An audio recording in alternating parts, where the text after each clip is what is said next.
హైదరాబాద్లోని జూబ్లీ హిల్స్లో సీఎం రేవంత్ రెడ్డితో కలిసి మాజీ మంత్రి బోధన్ ఎమ్మెల్యే సుదర్శన్ రెడ్డి స్వర్గీయ కొండా లక్ష్మణ్ బాపూజీ వర్ధంతి సందర్భంగా చిత్రపటానికి పూలమాలలు వేసి నివాళులర్పించారు. రాష్ట్ర హైకోర్టు న్యాయమూర్తి జస్టిస్ కె సురేందర్ శనివారం నిజామాబాద్ పర్యటనకు హాజరైన సందర్భంగా జిల్లా ఉన్నతాధికారులు ఆయనకు ఘన స్వాగతం పలికారు. ప్రతి ఒక్కరూ పోషకాహారం తీసుకుని ఆరోగ్యంగా ఉండాలని రూరల్ ఎమ్మెల్యే డాక్టర్ భూపతిరెడ్డి సూచించారు. వసతి గృహాల్లో విద్యార్థులకు నాణ్యమైన పౌష్టికాహారాన్ని అందించాలని అధికారులను కామారెడ్డి కలెక్టర్ ఆశిష్ సాంగ్వాన్ ఆదేశించారు. పిల్లలకు చదువుతో పాటు క్రీడలు ముఖ్యమైనవని హైదరాబాద్ క్రికెట్ అసోసియేషన్ అధ్యక్షుడు జగన్మోహన్ డిఓ దుర్గాప్రసాద్ అన్నారు.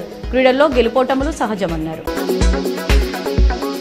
పీఏసీ ఎంపిక తీరును నిరసిస్తూ పీఏసీ సమావేశాన్ని తాము బహిష్కరిస్తున్నామని బీఆర్ఎస్ ఎమ్మెల్యే మాజీ మంత్రి ప్రశాంత్ రెడ్డి తెలిపారు.